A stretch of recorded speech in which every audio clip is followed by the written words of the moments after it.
Olá, sejam bem-vindos ao canal Escatologia, Princípio do Fim. Vamos falar sobre a devastação de Jerusalém. Jerusalém é uma cidade que já foi destruída e reconstruída muitas vezes ao longo de sua história. E vamos aqui falar um pouco mais sobre esse assunto. A devastação de Jerusalém. Lucas capítulo 21, nosso texto para iniciar, versículo 20, vai falar sobre a desolação de Jerusalém. Diz assim: mas quando virdes Jerusalém cercada de exércitos, sabei então que é chegada a sua desolação. Aqui foram palavras de Jesus. Então, podemos entender que essas palavras ainda vão se cumprir no tempo do fim. Apesar de muitas coisas acontecerem com Jerusalém nesse meio tempo entre Jesus e o nosso tempo, elas ainda não se cumpriram na totalidade. Daniel 12, versículo 11, vai falar também sobre essa desolação. E diz assim: e desde o tempo em que o sacrifício contínuo for tirado e posta a abominação desoladora, haverá 1290 dias. Aqui o profeta está dando o tempo para finalizar todas as coisas. E ele está falando que é necessário que antes disso aconteça a abominação desoladora. Em Daniel 9:27 vai nos dizer: e ele aqui é o anticristo, né?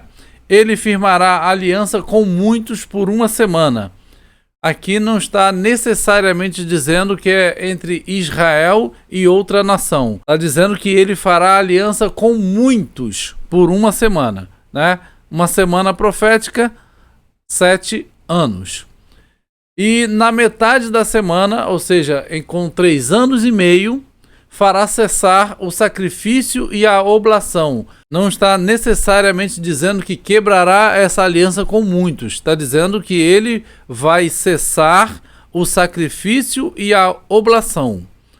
E sobre a asa das abominações virá o assolador, que é aquele que vai fazer a desolação, né? E isto será até a consumação, será até o final, até se consumar tudo na volta de Jesus. E o que está determinado será derramado sobre o assolador, sobre o anticristo. O que está determinado vai cair sobre ele, mas antes ele fará todas essas coisas, né? E isso tudo aponta tanto para Jerusalém, lá no Oriente Médio, em Israel, quanto para o povo de Deus como um todo, a igreja. Destruição de Jerusalém. Aqui vamos ler Jeremias 34. Diz assim: a palavra que do Senhor veio a Jeremias, quando Nabucodonosor, rei da Babilônia, e todo o seu exército, e todos os reinos da terra, que estavam sob o domínio de sua mão, e todos os povos, pelejavam contra Jerusalém e contra todas as suas cidades, dizendo: assim diz o Senhor, o Deus de Israel: vai e fala a Zedequias, rei de Judá, e diz-lhe: assim diz o Senhor, eis que eu entrego esta cidade na mão do rei de Babilônia, a qual queimá-la-á a fogo.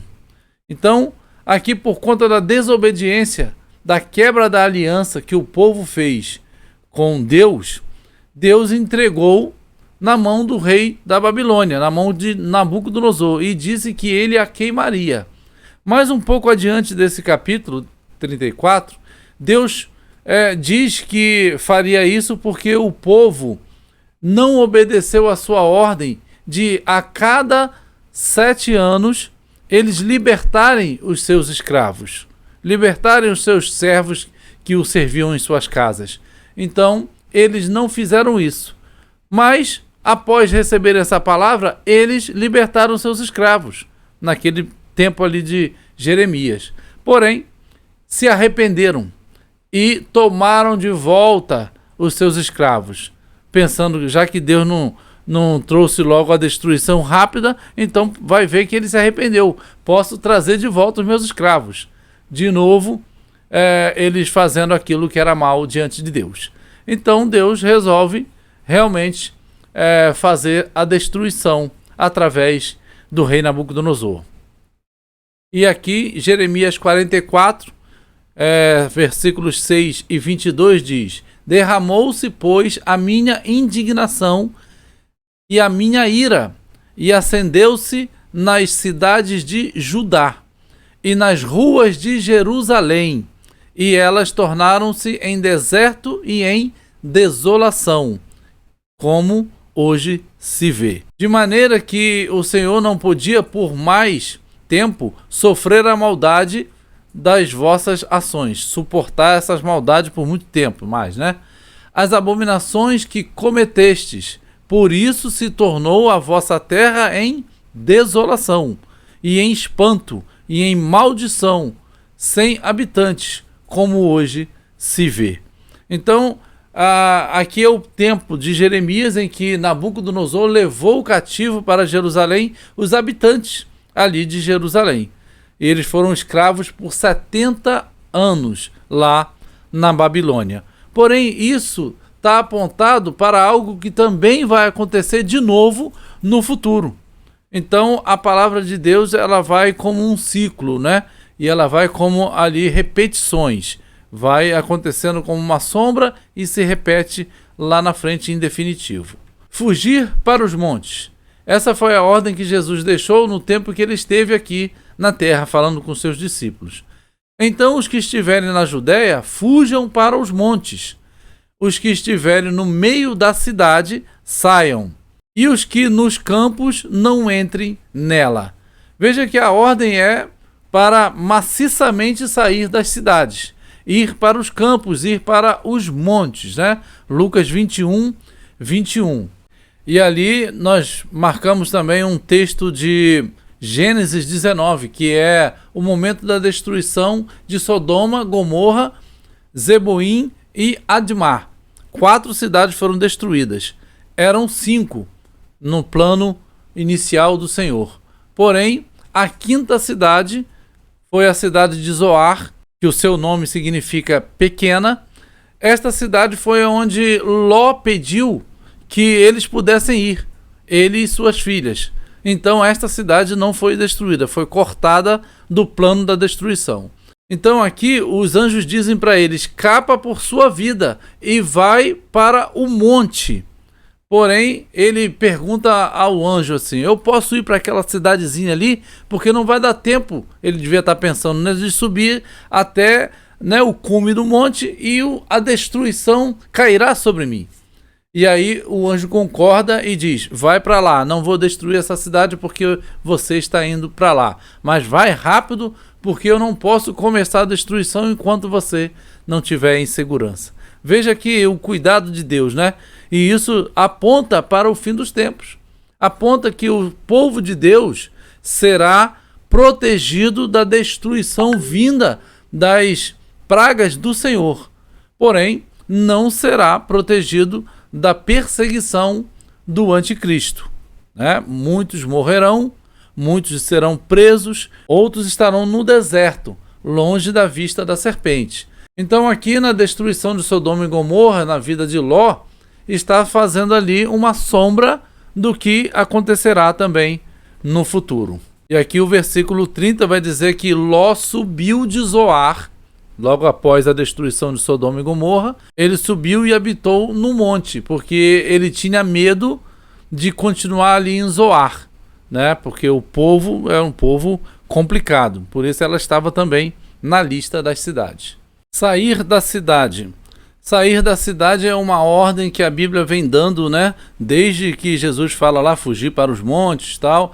Aqui, já em Jeremias, já tinha essa informação, que diz: saí do meio dela, ó povo meu, e livrai cada um a sua alma do ardor da ira do Senhor. E aí essa informação encontramos mais uma vez no último livro da palavra do Senhor. Apocalipse 18:4 diz: e ouvi outra vez do céu que dizia: sai dela, povo meu, para que não sejas participante dos seus pecados e para que não incorras nas suas pragas. Então vamos vendo que Jeremias já falava sobre sair da cidade. Jesus falou de sair da cidade, não voltar para ela, ir para os montes. E aqui em Apocalipse 18, novamente a informação para que o povo saia da cidade. Há dois sentidos de sair da cidade aqui: sair fisicamente dela mesmo, né? Fugir da cidade para lugares mais escondidos, no tempo em que já estivermos com a orientação do Senhor para isso, e também sair no sentido de não compactuar com as coisas que acontecem na cidade. Geralmente vemos, né, na prática isso, que em cidades grandes as coisas são muito mais avolumadas a nível de pecados do que nos campos, do que no interior, né? A coisa é muito mais avançada na questão de cidade do que nos interiores das cidades. Então, essa é a ordem do Senhor, que ele vai destruir a cidade. Então, que o povo dele não esteja ali para não incorrer nos pecados e também nas pragas que cairão. Jeremias 21 vai dizer: e a este povo dirás, assim diz o Senhor, eis que ponho diante de vós o caminho da vida e o caminho da morte. Parecido lá com Deuteronômio, né?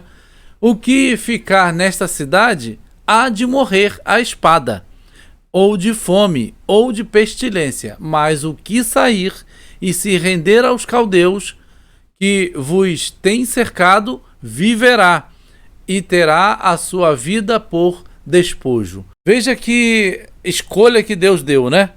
Você ficar na cidade em que você vive, você vai ser destruído, vai ser morto pela espada, pela pestilência, por tudo que virá sobre ela. Porque isso que está determinado por mim, está dizendo o Senhor. Mas se você sair e se colocar sobre o jugo de Nabucodonosor, sobre o jugo do inimigo, você vai viver, vai ter a sua vida salva. Veja que decisão difícil, né? Mas era confiar na palavra do Senhor e tinha que obedecer essa palavra. E aí muitos que quiseram continuar na cidade ali resistindo acabaram morrendo. Aqueles que se dobraram ao jugo do Nabucodonosor viveram. Porque pus o meu rosto contra esta cidade para mal e não para bem, diz o Senhor. Na mão do rei de Babilônia se entregará e ele queimará a fogo. Então, sabemos pela história que Nabucodonosor colocou fogo em Jerusalém, inclusive destruindo o templo, né, de Jerusalém, o templo que Salomão havia construído. Dias de punição, vingança. Aqui Jesus continua falando sobre os últimos dias de Jerusalém, prestes ao dia da sua volta.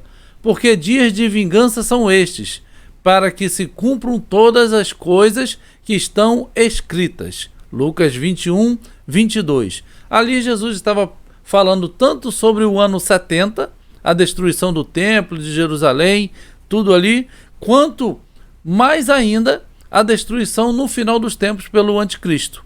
Então é como se fosse uma profecia de duplo cumprimento. Se cumpriu uma parte ali no ano 70 como uma sombra e realmente a realidade virá no fim dos tempos. Oséias 9, 7. Chegarão os dias da punição, chegarão os dias da retribuição. Israel o saberá, o profeta é um insensato, o homem de espírito é um louco.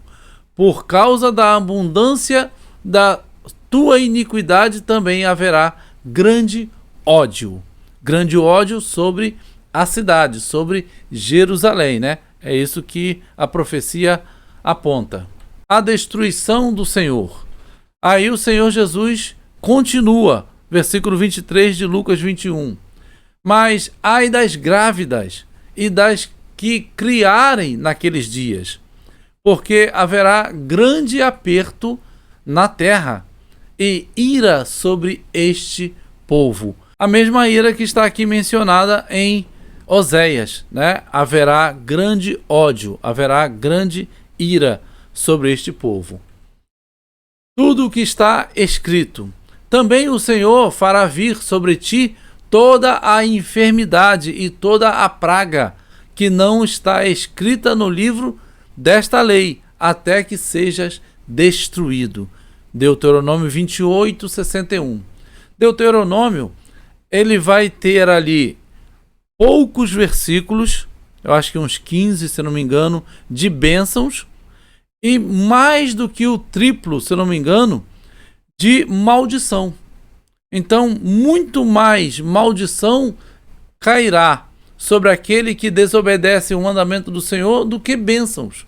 As bênçãos, elas são ali resumidas, porém há uma grande amplitude no seu impacto. Porém, Deus alerta fortemente sobre as consequências da desobediência. Deuteronômio 28 nos dá um alerta muito forte sobre isso. Cair ao fio da espada. Isso tudo é o que Jesus está falando sobre o fim dos tempos, né? Sobre Jerusalém. Versículo 24, Lucas 21.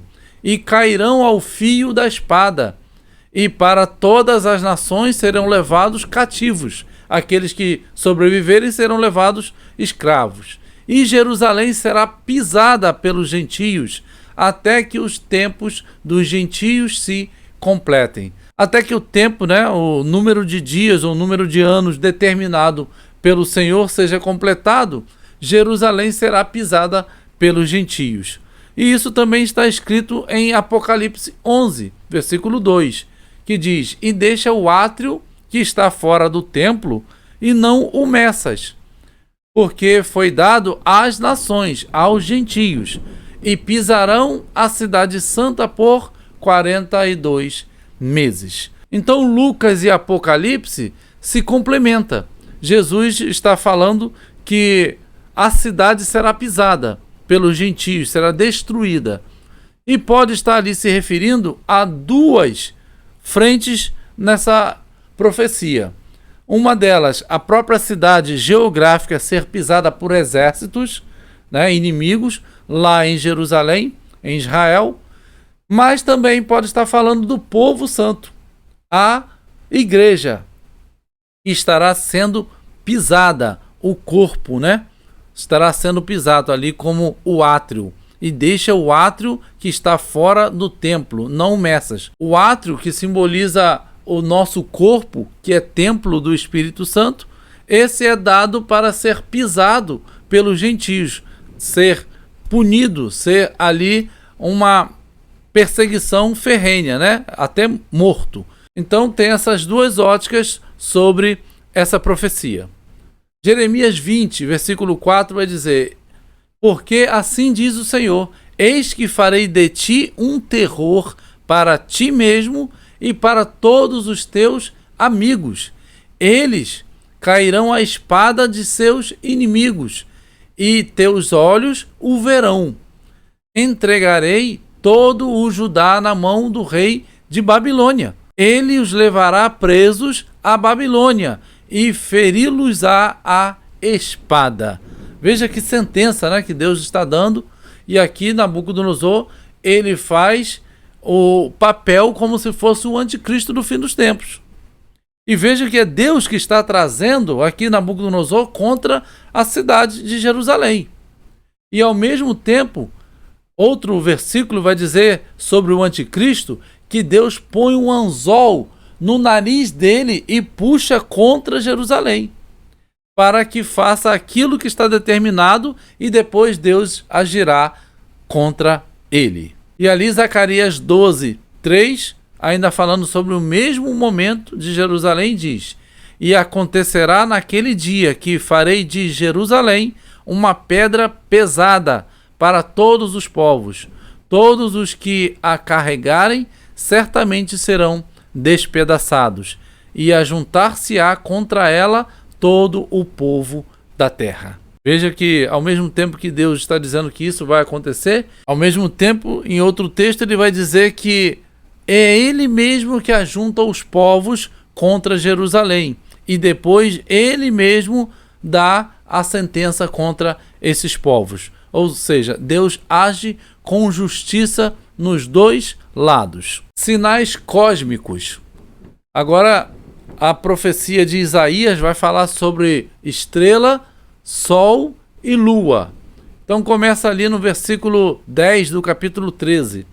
Porque as estrelas dos céus e suas constelações não darão a sua luz. O sol se escurecerá ao nascer, e a lua não resplandecerá com a sua luz. E ele continua no capítulo 24, versículo 23. E a lua se envergonhará, e o sol se confundirá, quando o Senhor dos Exércitos reinar no Monte Sião e em Jerusalém, e perante seus anciãos gloriosamente.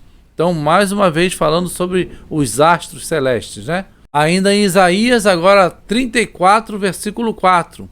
E todo o exército dos céus se dissolverá, e os céus se enrolarão como um livro, e todo o seu exército cairá, falando das estrelas, como cai a folha da vide e como cai o figo da figueira. Veja que coisa estrondorosa, que coisa grandiosa será esse dia, né? O final dos tempos. E ali também haverá bramido nos mares, além de sinal nos astros, né? Haverá também o bramido dos mares. Lucas 21, 25. E haverá sinais no sol, na lua e nas estrelas, e na terra a angústia das nações, em perplexidade pelo bramido do mar e das ondas. Podemos entender bramido do mar como o mar das praias, né, as águas, como também bramido das nações. As nações estarão ali, né, todas agitadas, porque mar em profecia é nação, povos, né? Então é possível que também esteja falando ali do bramido das nações. Aqui Salmos 46, 3 vai nos dizer: ainda que as águas rujam e se perturbem, ainda que os montes se abalem pela sua braveza. Montes em profecias, reinos. Águas em profecias, povos. Devemos estar então, né, com esse olhar sobre a palavra de Deus. Poderes do céu abalados. Lucas 21, 26 vai falar o que também está escrito lá em Isaías. Profecia de Isaías, Jesus agora joga mais para frente as suas profecias.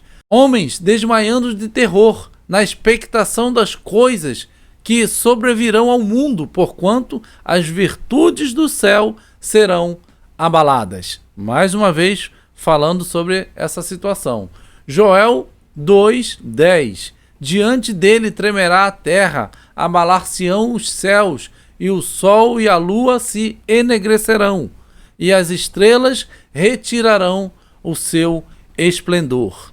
Veja que também é a mesma informação que está em Mateus 24, né? Que o sol, a lua, as estrelas, tudo será abalado.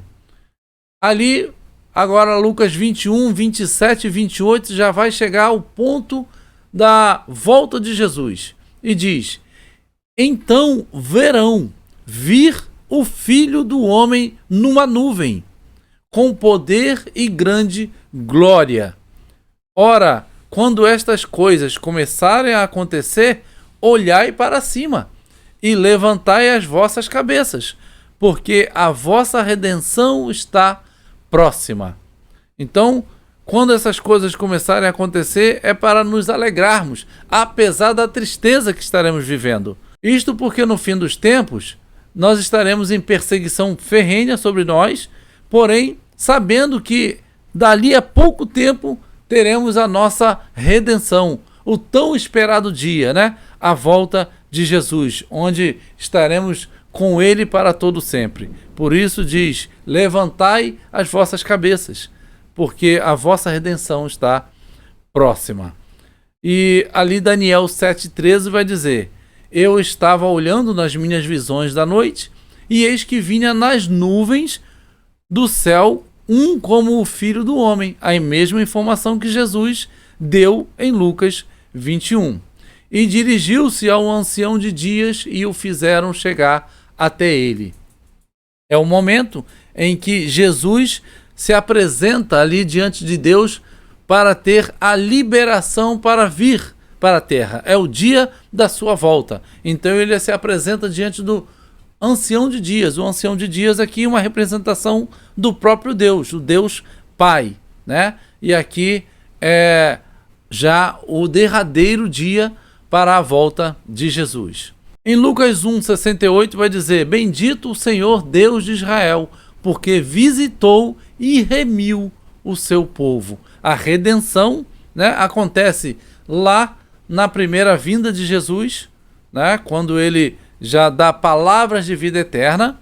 Quem as aceitar ou quem a aceitou naquele momento teve, né, a sua vida já remida por essa palavra. Mas no fim dos tempos, o seu povo, como um geral e para todo sempre, será remido, terá a sua redenção. Essa é a promessa do nosso Senhor Jesus. Lucas 24, 21. E nós esperávamos que fosse ele o que remisse Israel. Mas agora, sobre tudo isso, e já hoje o terceiro dia desde que essas coisas aconteceram. Aqui são palavras daqueles dois ali no caminho de Emaús, né? Que eles estavam ali desanimados, desapontados, pensando que havia acabado tudo. Estavam falando com Jesus ressurreto e não sabiam, né? Pensando que Jesus teria falhado, que o Messias não era aquele, né, que eles pensavam que fosse. E na verdade era. E ali o próprio Jesus, o próprio Messias, estavam com eles ali caminhando. A vinda de Jesus, Lucas 9, 26, vai dizer: porque qualquer que de mim e de minhas palavras se envergonhar, dele se envergonhará o Filho do Homem quando vier na sua glória e na do Pai e dos santos anjos. Aqui Jesus falando aos seus discípulos, né, como eles deveriam se comportar para que não sejam pegos desprevenidos, né, no dia da volta de Jesus. Lucas 11, 30. Porquanto, assim como Jonas foi sinal para os ninivitas, assim o Filho do Homem o será também para esta geração. Está falando ali que como Jonas ficou 3 dias e 3 noites no ventre do grande peixe, né, e depois foi vomitado, praticamente uma ressurreição de Jonas, assim Jesus, que ficaria 3 dias e 3 noites no ventre da terra e seria ali colocado para fora daquela sepultura, né, na sua ressurreição. É o sinal de Jonas.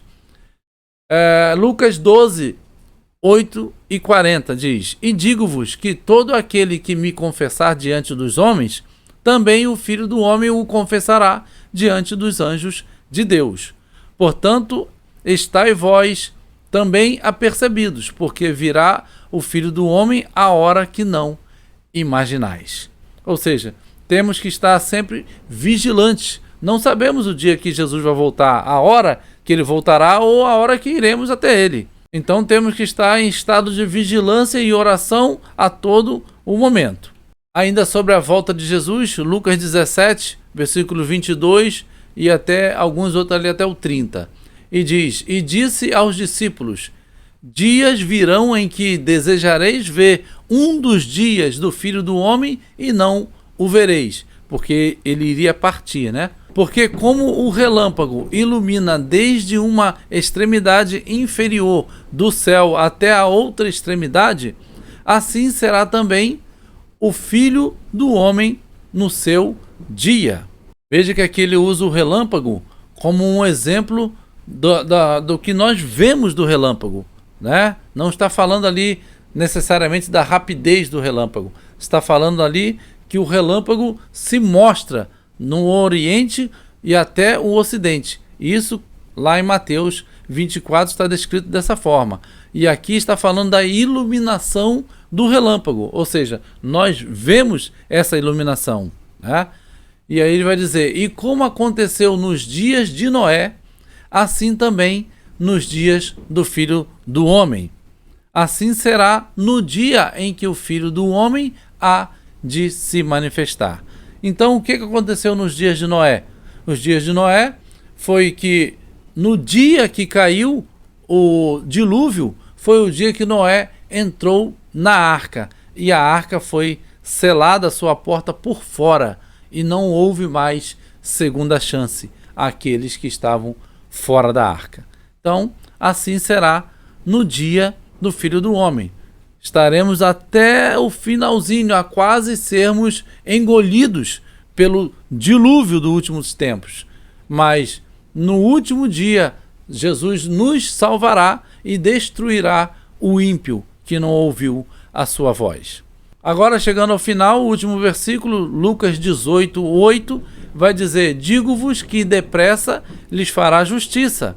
E aí Jesus faz uma pergunta que todos devemos estar atentos, né, a essa pergunta de Jesus. Ele diz: quando, porém, vier o Filho do Homem, porventura achará fé na terra?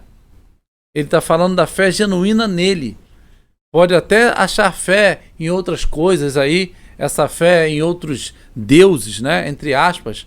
Essa fé pode até estar ocorrendo na terra, mas Jesus está falando da fé verdadeira nele e que estará escassa na terra, porque o seu povo estará em perseguição ferrenha. Então será raro o povo de Jesus na terra que contém a fé genuína. E também toda a apostasia que estará acontecendo. Então a fé genuína estará rara aqui na terra. Por isso que ele está dizendo: achará porventura fé na terra? Que Deus possa achar fé, a fé genuína em você e em mim, que possamos estar firmes para aquele dia. Que Deus nos abençoe e que possamos continuar vigilantes. A paz a todos.